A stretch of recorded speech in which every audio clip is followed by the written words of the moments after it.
Amen. Great song. Amen. Amen. Alam nyo, totoo po yan. Talagang He looked beyond our faults and saw our needs. That's why we're here this morning. Amen. Because God knows that we need His Word and we need to continually grow in our relationship with Him. Amen. All right, let's all stand up, please. Let us all stand up, please. And we're now going to proceed to the main preaching. And I believe that we are all excited to once again receive the Word of God. Amen.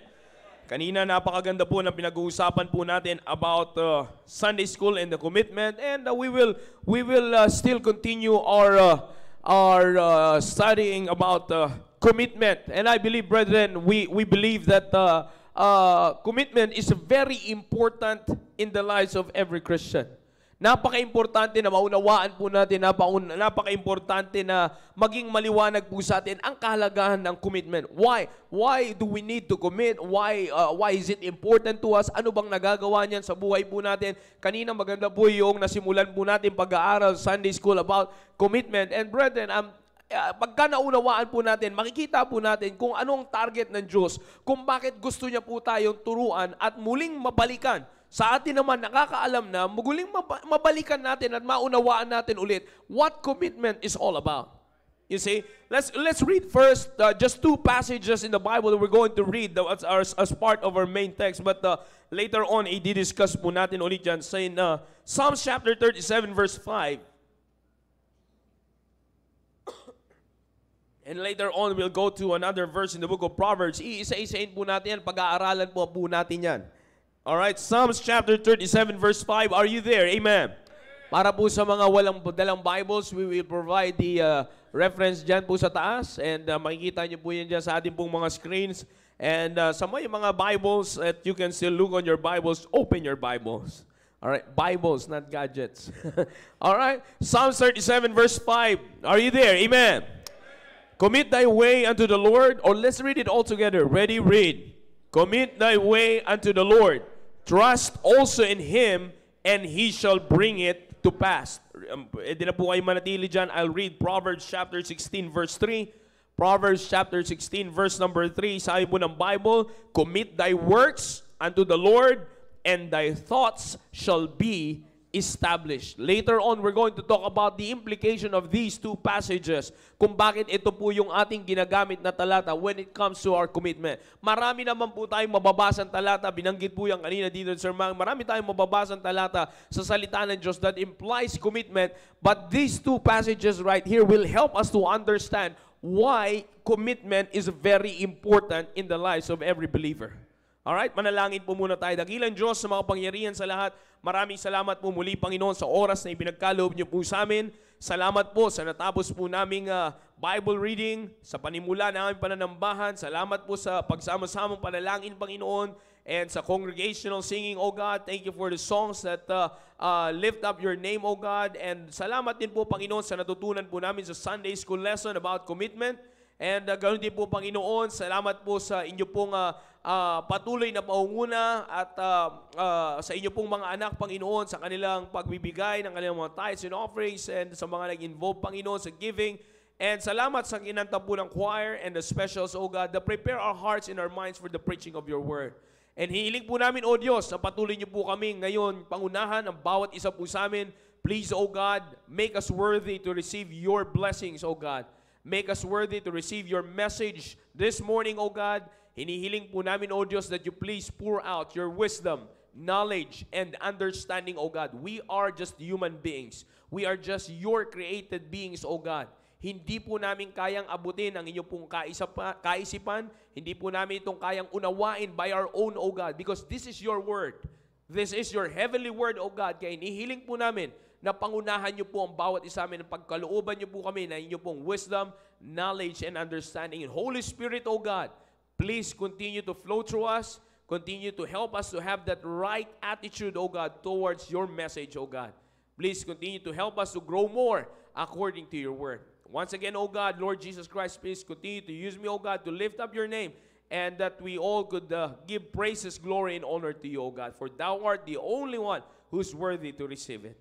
Once again, O God, please cleanse us from all unrighteousness. Forgive us on all our sins. All these things, Father, we pray in Jesus' name. Amen. Please be seated. And before I proceed to our topic about commitment, bago po natin maunawaan ito mga kapatid, let me just say that once again, let me remind and let me once again help you to see the reality of today's Christianity. Sa makikita po natin sa panahon po natin ngayon, today's Christianity, people are more focused on their traditional practices.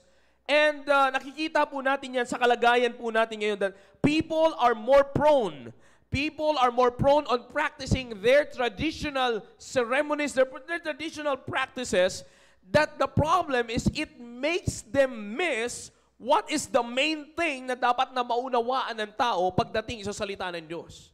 Nakakalungkot po isipin na sa buhay ng tao ngayon, Christianity, I've been mentioning this for a few, for how many times, nababanggit ko po yan dito. Christianity has been, it's just like a part of a resume. You see, nagiging status symbol na lang ang Christianity. Kaya nga, even though they are they've been ignorant for how many years on their lives na naging ignorante ang tao, in true biblical Christianity, mas pinipili na lang niyon in the sense na mas nai-excuse nila yung sarili nila sa kasalanan na kanilang ginagawa.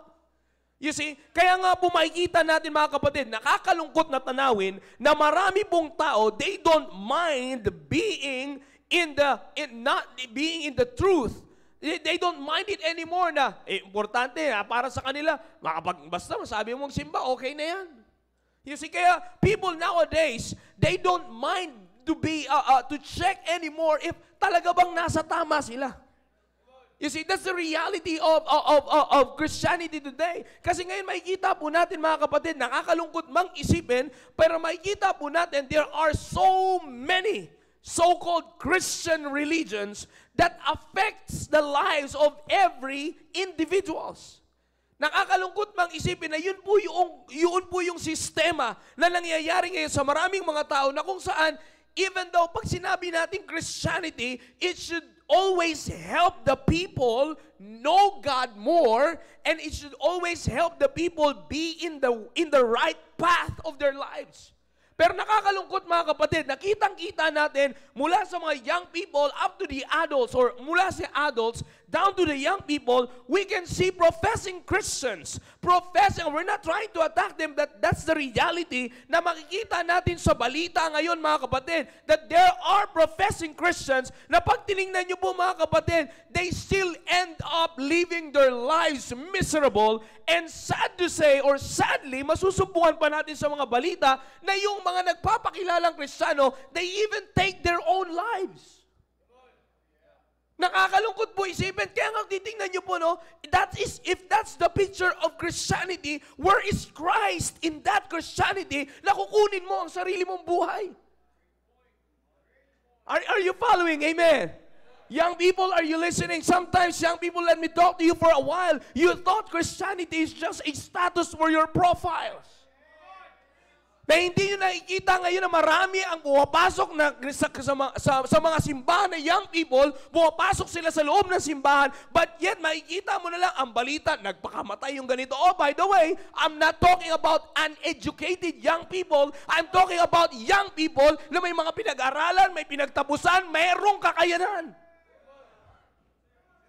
Most of you are witnesses.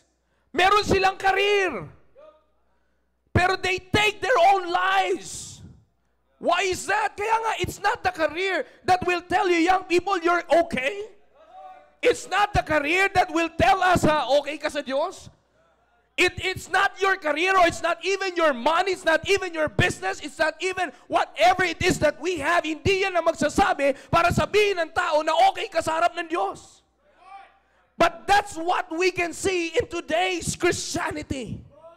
It is sad, brethren, natatawagan pa tayong Christian country, but yet, maraming ignorante sa Diyos at sa salita ng Diyos. Maraming kulang sa pagkakilala sa Diyos. I'm not trying to attack any religion here, but if we're going to see the reality, brethren, yan po yung masusumbungan po natin. You see, yan po, the world's ignorance about God, listen to this, brethren, the world's ignorance about God is the reason why even people try to be religious, yet, they are disconnected to God. Madali lang magpakilalang relihiyoso ka. Madali lang magpakilalang kilala mo si Lord. Madali lang magsabi ang people, oh, alam mo ko nag-involve ako sa Christian church. Madali lang magsabi na nagsimba tayo ngayong umaga. Madali lang magsabi na hindi ka na nagsimba ngayong umaga, maaaring bumalik pa tayo mamayang gabi. But yet, brethren, we have to be careful. We can profess to be Christians, to be called Christians, but yet, you are disconnected with God. You see, yan po nakakalungkot mga kapatid. Nabulag ng dyablo ang maraming tao ngayon by believing that they are connected, by making them believe na konektado sila sa Diyos because they practice ceremonial or religious ceremonies. Nag-aalay ng ganito, nagbibigay ng ganito, hampas dito, pasan doon, lahat na lang. Hindi lamang po yun. Kahit sa mga ibang bansa, ang dami na lang Diyos ang inaalayan. Gusto mong graduate, mag-alay ka sa ahas. Gusto mong yumaman, mag-alay ka sa kalabaw. Marami pong ganyan, hindi po yun biro. It's happening. Kung narinig niyo po yung isa sa mga testimony ni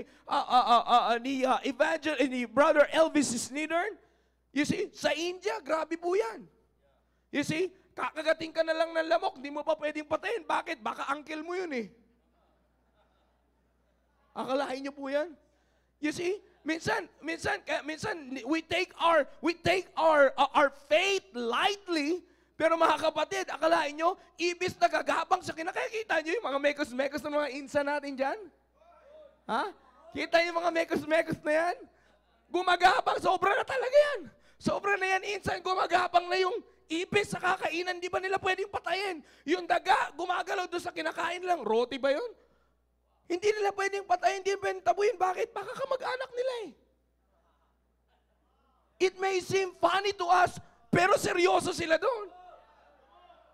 But yet we call ourselves Christians, and when we don't even know if we are still connected with God. Sabi ko po sa inyo, binubulag ng dyablo, what people does not see is for us to be truly connected with God. The very first thing that you have to check is your relationship with God. Bago mo sabihin, konektado ka sa Diyos, siguraduhin mo munang related ka sa Diyos. Inuulit ko mga kapatid, you might not get that. Bago mo siguraduhin, sabihin, at siguraduhin sa sarili mo na konektado ka sa Diyos, siguraduhin mo munang related ka sa Diyos. And brethren, relationship is an important key for a person to be connected with the Lord. At yan dapat yung mga ma-prioritize mga kapatid. And there's no religious ceremonies, there's no religious practices na magkoconnect sa atin sa Diyos kung wala tayong relationship sa Diyos. It doesn't matter, sabi ko nga sa inyo kanina, it doesn't matter kung anong ialay nyo. Hindi po yan magkoconnect, hindi ang pera natin ang magkoconnect sa atin sa Diyos, hindi ang ari-arian natin magkoconnect sa atin sa Diyos, hindi ang ating mga karira magkoconnect sa atin sa Diyos, hindi po ang mga bagay po na yan, mga kapatid. You see, we have to make it sure because relationship is the starting point of our connection, and the only person that will connect us to God is the person of the Lord Jesus Christ. It's always the personality of the Lord Jesus Christ. Kaya nga po, para po sa aming mga bisita ngayong umaga, hindi po namin kayo dinadala dito primarily sa simbahan na ito to be a Baptist. Naririnig niyo po ito sa loob ng Baptist Church. We're not inviting you here to recruit you to be a Baptist. What's much more important for us in this Baptist church is for you to have a connection with God. Kaya nga ipinipresent namin sa inyo ang gospel ng Panginoon Jesucristo because He is the only way, the truth, and the life that will connect us with God. You want to have a relationship with God? You want to be connected with God? Make sure that you're related with the Son of God. Kaya nga po, para sa mga bisita po namin, naririnig nyo po yan even sa mga nag-imbita po sa inyo dito. Kung meron man pong naligaw na nag-imbita sa inyo dito, nagsabing, simba ka sa amin, aircon, maling-mali po yun.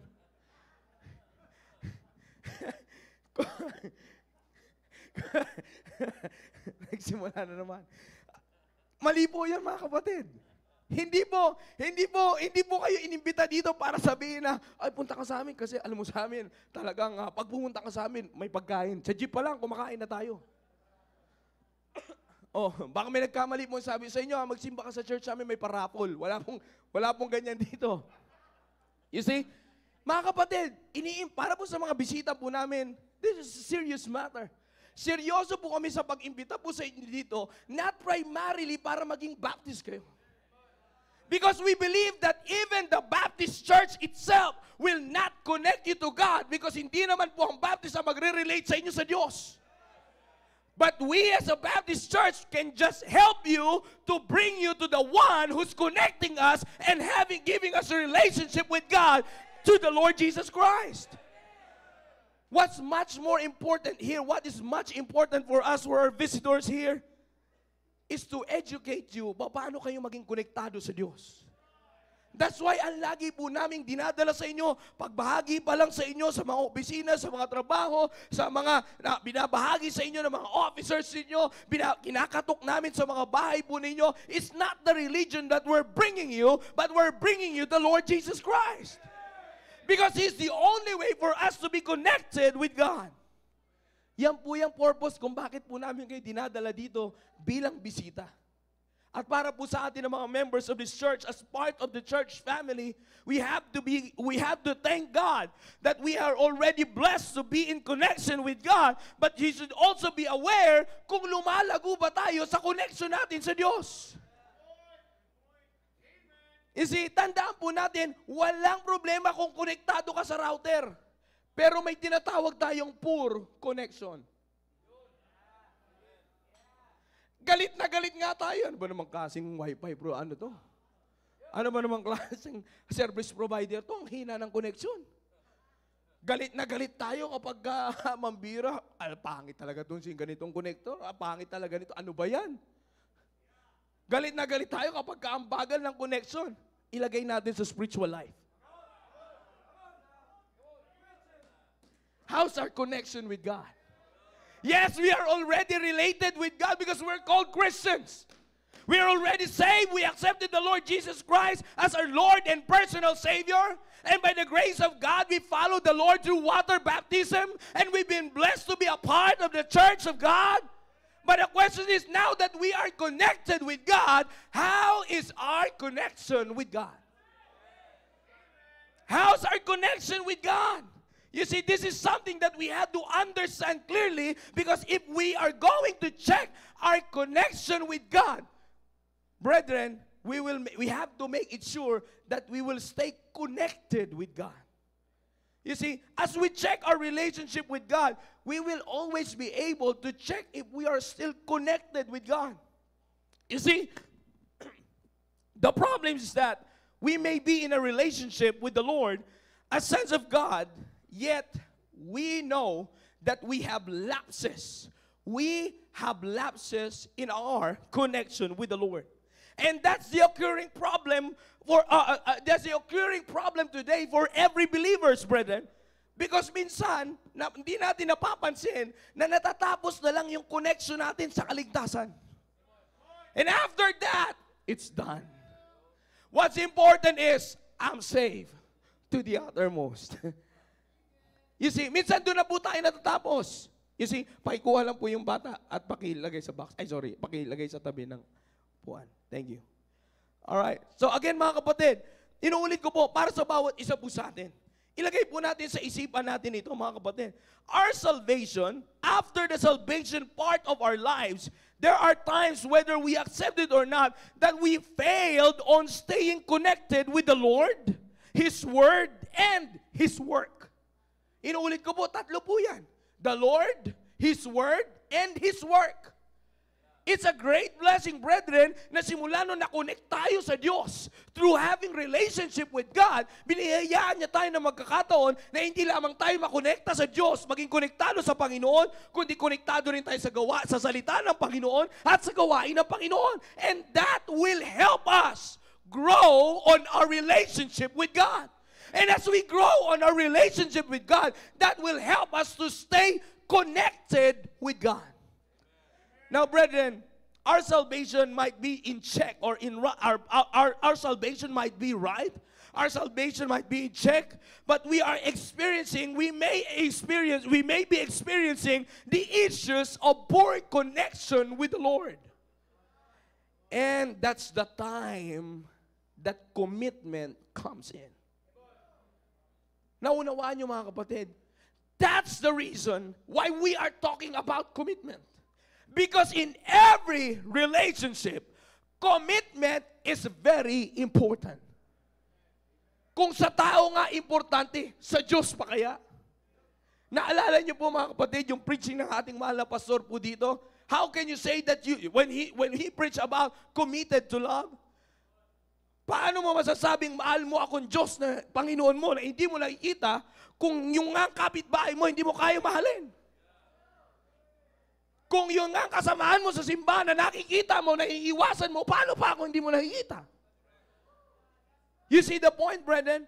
That's why we are being taught here. Everyone saying we had the series of lessons about commitment, committed to love. That's the very reason why commitment is very important, because we are going for the goal na maglumago yung ating relasyon sa Diyos. You see, na lumago yung ating relasyon sa Diyos. That is an essential to a relationship that will keep us in good connection with our Lord. What is that? Commitment. Gusto nating mawala sa poor connection, young people? Gusto nating mawala sa poor connection, fathers, mothers, husbands, wives? Gusto natin mawala sa poor connection with the Lord? Stay committed.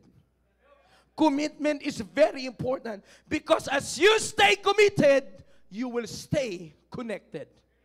That's the title of this preaching. Stay committed, stay connected. That's why commitment, because commitment, brethren, is an agreement. Kani dinefine po yan dito. Commitment is an agreement or pledge to do something.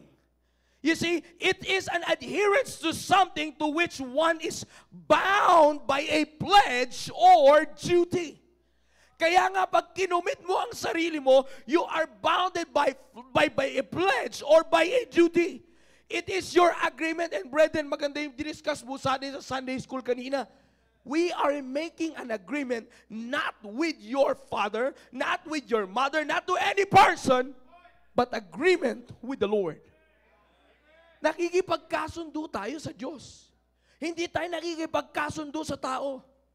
Yeah, yung pakikipagkasundo natin sa tao, maaari mo pang baliin yon. Pero yung pakikipagkasundo natin sa Diyos, that is something that you should never try to break. Binanggit ko po ito one time sa Baptist lunch. Binanggit po sa book of Ecclesiastes, when you make a vow to the Lord, defer not to pay it. And vow is also a commitment to the Lord. Defer not to make it. Better it is that thou shouldest thou vow than thou vowest and not do it. Nasa Bible po yan, Ecclesiastes chapter 5. You can check it later. You see that, brethren? Because we are making an agreement with the Lord. This is an essential matter when it comes to our relationship, because it binds, and it bounds the involved personalities to be in agreement that will hold our connections with each other. It binds and it bounds. Nakuha niyo po mga kapatid? It binds and it bounds. Kaya nga pagka nag-commit ka sa Panginoon, makukonect ka talaga sa Panginoon. Bakit? Because you will be binding yourself with the Lord and you will be bounded by your duty with the Lord. You see that, brethren? That's why it is very important. But that when it comes to Christianity, it will keep us connected with the Lord. You see, mga kapatid, we are on a personal agreement with the Lord.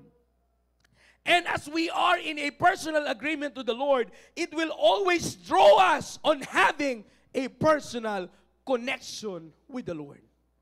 Alam niyo po ang kagandahan sa connection sa Panginoon? It's individual. You see, wala kang kahati.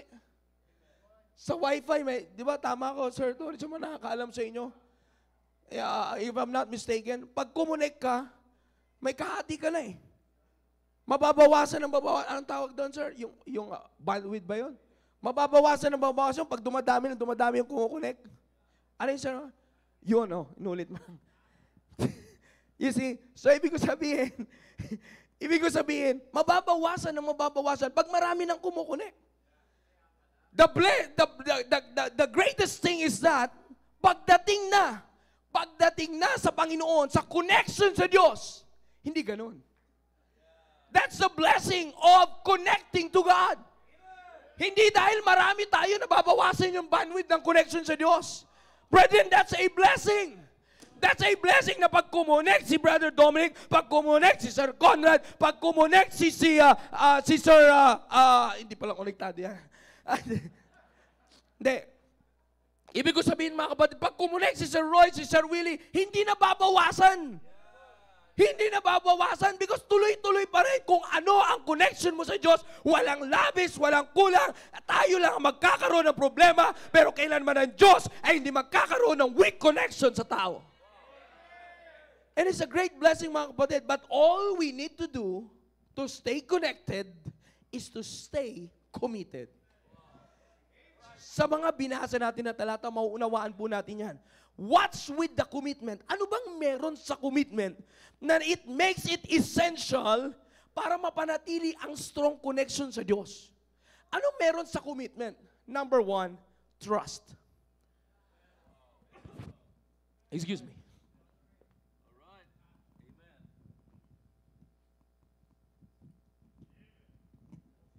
Number 1 is trust. Let's go to the text that we've read a while ago, Proverbs 37, verse 5. Commit thy way unto the Lord. Here's the command. The command is there. Psalms 37, verse 5. Psalms chapter 37, verse number 5. Commit thy way unto the Lord. And the Bible says, trust also in Him. Trust also in Him, and He shall bring it to pass. Brethren, binanggit namin to last Friday, nabanggit namin, and the other Friday, nabanggit po namin to sa Father's episode ng Baptist Lunch. The reason why there are times, generally speaking, we might have issues in our life that is not, it's not being brought to pass. You know why? Because we have an issue with trust. If there's something that we might be thinking, bakit hindi pa rin ito lumilipas? Kasi may problema ka sa pagtatrust. And the reason why you cannot commit is because you have trust. Sa tao, okay lang magkaroon ng trust issues. Pero magkaroon ka ng trust issues sa Diyos, ibang usapan yon. Akalain mo sa Diyos ka magkaroon ng trust issue? Sa Diyos? Yung ipinako sa krus para lang bayaran yung kasalanan natin, nagkaroon ka ng trust issue? Let's define. Commit. When we say commit, it means the word in chapter 37, verse 5, the word commit here, it means to give in trust. To put into the hands or power of another. Kaya nga pag sinabi ng Biblia, trust also in Him, you've got to put your ways into the hands and the power of the Lord. Pero sabi ko nga po sa inyo kanina what's the evidence? Kayo po nakakaalam niyan. I'm just giving you the Word of God, the reality of God's Word. Pero individually speaking, tayo po ang nakakaalam why there is some issues in our life that we may be calling hardships in life, issues in life, na hindi lumilipas. You check your trust. Walang problema sa sinabi ng Panginoon. You check your trust. Baka nagkaka-trust issue ka sa Diyos. Oh yeah, that's terrible. That's worst. That's worst pag nagkaroon ka na ng trust issue sa Diyos. Bakit, Panginoon, hindi lumilipas itong ganitong problema? Bakit hanggang ngayon, hirap na hirap pa rin? Bakit ngayon ganito? Nagtitiwala ka ba sa Diyos? Gusto mo malaman kung nagtitiwala ka sa Diyos? Atras mo pa yung pagbabasa. Were you able to commit your ways unto the Lord? Gusto mo malaman kung talagang titiwala ka? Ikinumit mo ba yung mga pamamaraan mo sa buhay sa Diyos? Inilagay mo ba sa kamay ng Diyos yung pagpapatakbo ng pamilya mo? Inilagay mo ba sa Diyos yung pagturo niya sa iyo bilang ama, bilang tatay, bilang leader ng tahanan, na pangunahan ng pamilya? Ilagay mo ba yan sa kamay ng Diyos? O ikaw ang nagdadala? Fathers, are you listening? Marami sa atin ditong busy ng trabaho every Friday. That's why inuulit ko po ito sa inyo. Hindi kayo nakakasubaybay ng Baptist Church, but brethren, praise the Lord, we have our church services that God is giving us once again. What we need, mothers, the same thing, husbands, wives, and even you young people. You see, why is there an issue in our lives that is not being brought to pass? It's because we have an issue with trust. That is the very reason why commitment is very important. Because when you commit to the Lord, you are simply trusting the Lord. Commitment will help you and teach you to trust. Magtiwala sa Diyos. And brethren, that is something, that is what I'm telling you, that something that is in the commitment that's very essential to remain our strong connection in the Lord. Para mapanatili natin strong connection with the Lord, you need to trust Him. We can never say that we are connected with God kung hindi ka nagtitiwala sa Diyos. Don't we ever try to say it. Ako nagtitiwala ako sa Diyos. Ay, ako konektado ako sa Diyos eh. Pero hindi ka nagtitiwala sa Diyos. Brethren, kung isa-isahin pa natin ito, we can go illustrations after illustrations that will open our eyes. But we know our issues. We know our personal issues. We know our church issues. We know our spiritual issues. We know our spiritual issues. Kung bakit, mga kapatid, inuulit ko, kung bakit nagkakaproblema tayo sa trust. Brethren, pagtitiwala, our issues in life is always the things that will give us good earthly condition. Minsan dyan tayo nakatuon ng pansin eh. To keep ourselves in good earthly condition. Kaya hindi tayo makapag-commit sa Diyos. Hindi natin mai-commit yung oras. We're not just talking about money here. We're also talking about your life.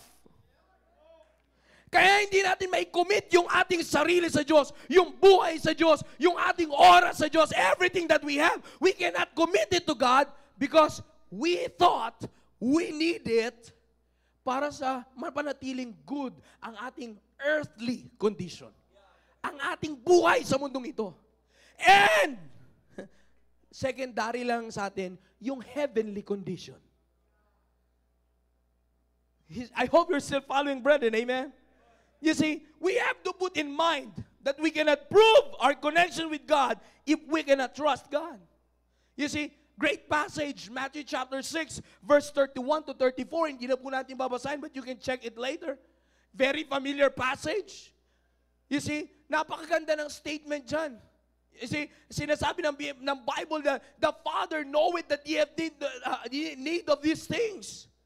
You see, ano yun yung basic things na ginagawa nating issue sa buhay natin na nagiging hadlang ng commitment natin sa Diyos. Kaya minsan, sabi ko nga po madali lang sabihin nagtitiwala tayo sa Diyos. But we cannot give up things in this earth that's holding us para mapalapit ka sa Diyos. Things that will make you stronger in your connection with God. Pag humahad lang yung mga activities na meron ka sa mundong ito, hindi mo kayang bitawan. You cannot commit to God. You cannot make a commitment to God para sa ikalalakas ng connection mo sa Diyos. Bakit? Hindi ko kayang bitawan yung ganito. Importante kasi sa karir ko Importante kasi sa trabaho. Ito na lang kasi bumubuhay sa pamilya ko Paulit-ulit tayo sa cycle na yan, mga kapatid, na parang tayo ang talagang may karapatang bumuhay. Tayo talaga ang may kapangyarihang bumubuhay sa pamilya. I've been always saying this, maaring marindi na kayo sa ilustrasyon na ito, pero pag sinabi ng Diyos na hindi ka babangon ngayong umaga, hindi ka babangon. Pag sinabi ng Diyos na hindi ka makakapasok at iparamdam sa iyo ng Diyos na ako ang bubuhay sa iyo, hindi ka bubuhay. Masakit man tanggapin, minsan, hindi natin sinasabi, pero yan yung yabang na meron tayo sa Diyos. We thought we can make right decisions, powerful decisions. Kaya hindi tayo makapag-commit sa Panginoon. Yan ang problema ng tao, mga kapatid. Even though sinasabi na ng Panginoon, alam kong kailangan mo yan. Seek ye first the kingdom of God. Ayan na naman tayo, seek ye first na naman. You see, bakit? Naririndi na tayo sa seek ye first the kingdom of God. So papasok na naman kagad dyan. Mamaya na naman dyan, tithes, offering, commitment. Hindi na nakaimik iba kasi kala nyo yun talagang kasunod. Illustration lang. You see?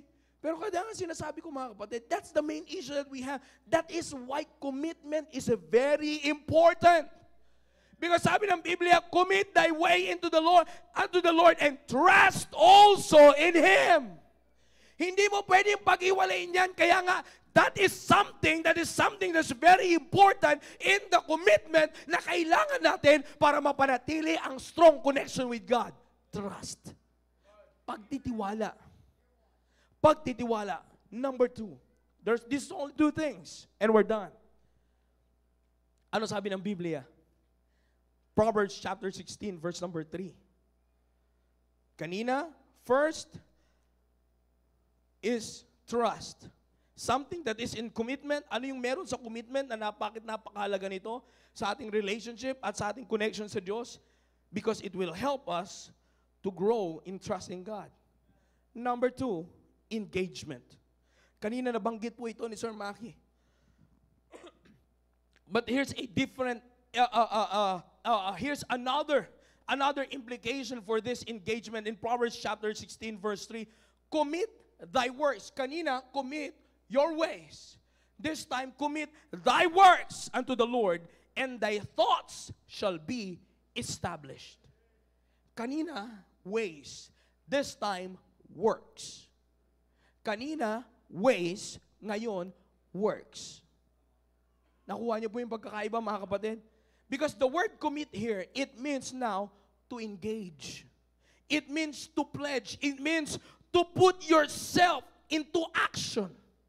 Dalhin mo yung sarili mo sa isang bagay. Lalagyan mo na ngayon ng kilos. Because brethren, when it comes to commitment, you cannot say that you are committed kung wala kang ipapakita at patutunayang kilos or engagement in any activity with the Lord. Mahirap sabihin, young people, sinasabi namin ito sa young people, even sa atin, brethren, as church members, mahirap sabihin na konektado tayo sa Diyos, committed tayo sa Diyos, but yet, labas-pasok lang tayo sa simbahan. Are you still following? Amen. Ayok, nakikinig pa po kayo diyang mga nasa likod. You see, alam niyo po minsan, sabi ko nga po sa inyo, it's not the traditional practices of any religion. Mag-ingat po tayo, sabi ko nga po sa inyo, hindi excuse ang Baptist Church sa pagkakaroon ng mga tao na lumalabas-pasok lang sa simbahan pero hindi kinukumit ang sarili sa Diyos. We are not excuse. There's no perfect church. There's no perfect church, but the good thing is that we are in a church with a perfect God.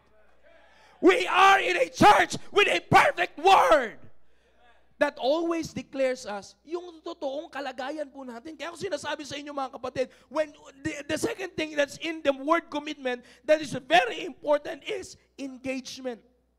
Because our engagement, when you say engagement, yung iyong pagharap, yung iyong pag-put into yourself into the activity. Alright? This is exactly, brethren, this is very important. Tingnan niyo po, our engagement with the Lord can define our connection with the Lord. Kaya nga po mga kapatid, we are so blessed that we are and we have a church that has a lot of avenues. That has a lot of avenues for every father, for every mother, and for every young people na makapag-involve sa gawain ng Panginoon, na makapag-engage sa gawain ng Panginoon, because your engagement will let the world witness kung konektado ka talaga sa Diyos. Napakaganda mga kapatid, na hindi na tayo, hindi ka na mag-iisip, ano kayang pwede kong gawin? Ano kayang pwede kong gawin para maging konektado ako sa Diyos? Mga kapatid, ang dami pwede nating gawin. Sabi ko nga po sa inyo, your engagement. And brethren, when we make a commitment to the Lord, it has to be clear to us that we are going to do something for Him that requires full attention.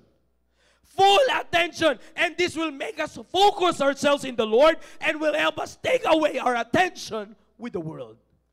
Kaya nga mga kapatid, ang kagandahan sa commitment, ang meron sa commitment ay dalawang bagay.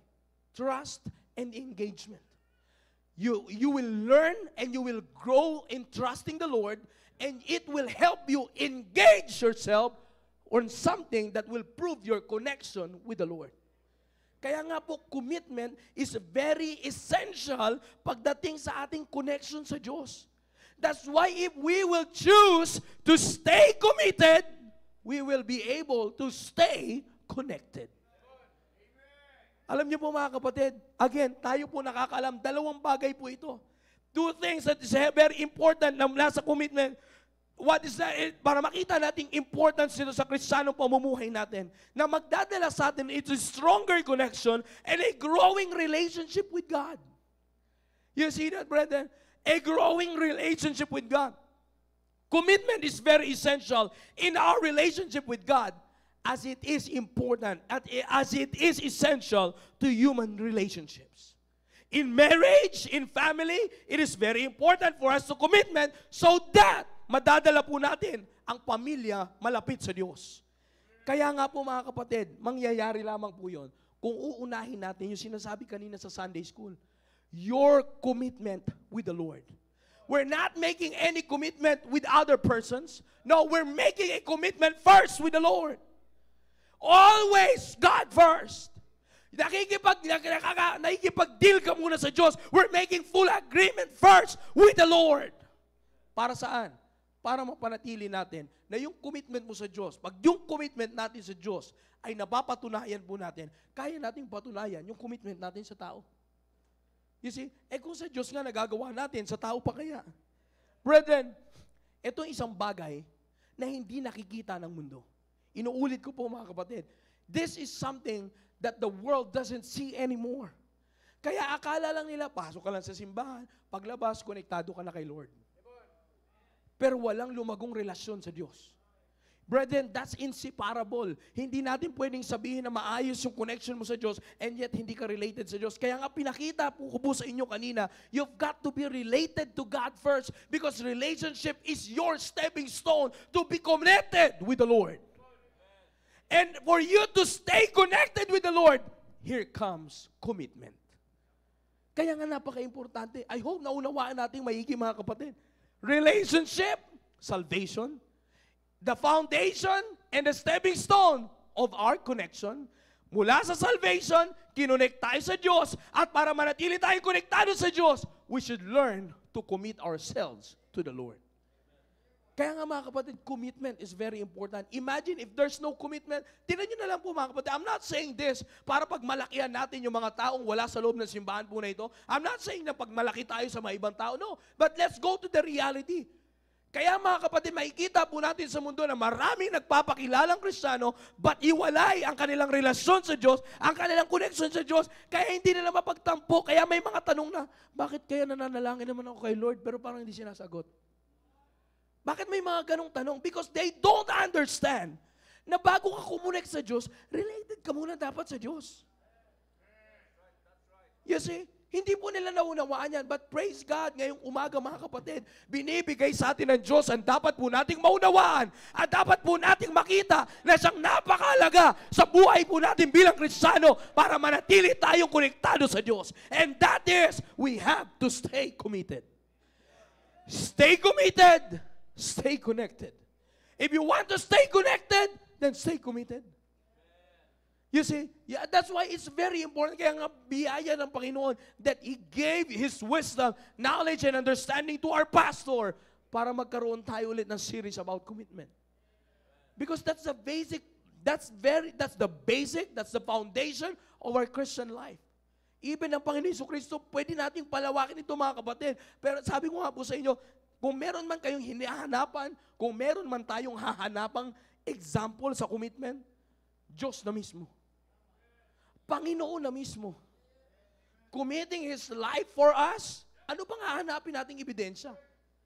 Are you following? Amen? If you do understand your salvation, then you know it is Him who first practiced commitment. Wala siyang isusulat sa salita ng Diyos, mga kapatid. Wala siyang isusulat sa Bibliyang ito na hindi niya ginawa.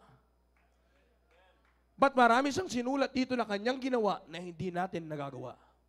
And we got to admit it. Why? Unang-una, kailangan natin ang gabay ng Diyos. That's the very reason why we are in the church. Kaya inuulit ko po para sa mga bisita, that's the very reason po we are inviting you here. We're not inviting you here for religious purposes. Forget it. Sabi nga ng ating mahal na pastor, kalimutan niyo yung reliyon na yan. Ang importante, educated tayo ng salita ng Diyos para magkaroon tayo ng tamang pagkakilala sa Diyos. Dahil pag totoo mong kilala ang Diyos, you will commit yourself to God.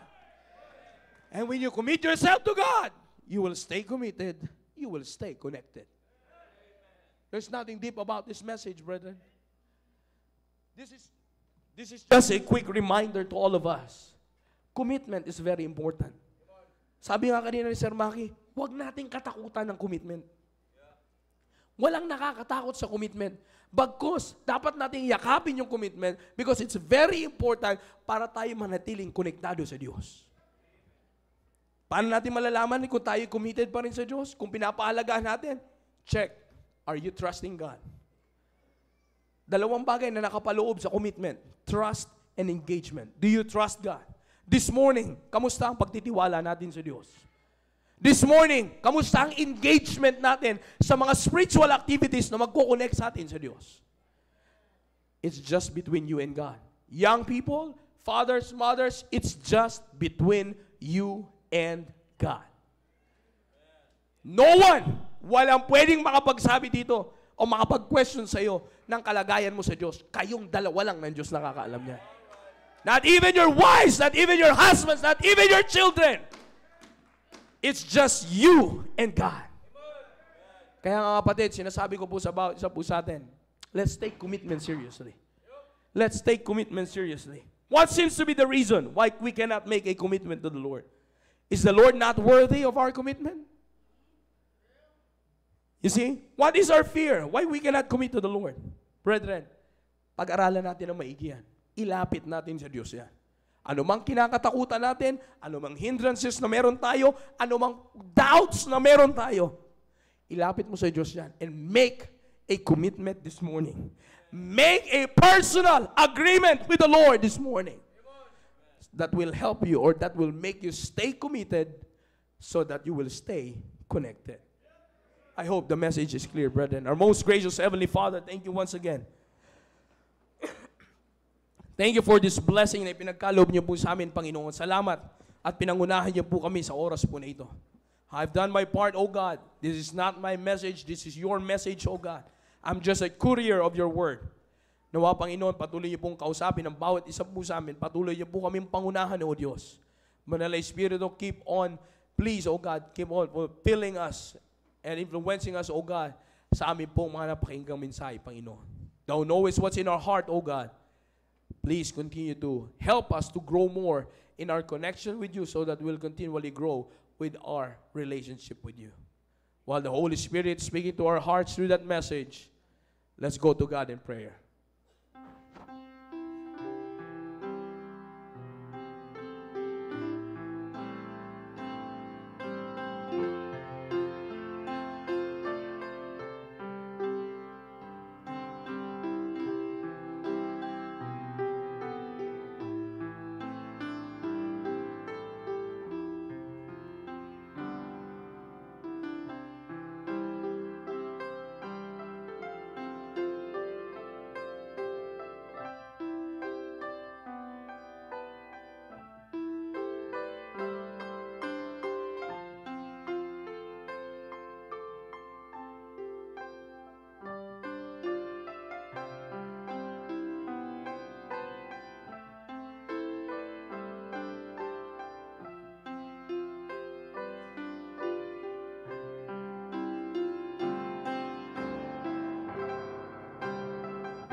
Dakilang Diyos sa makapangyarihan sa lahat, maraming salamat po, Panginoon, sa oras na pinagkaloob niyo po sa amin.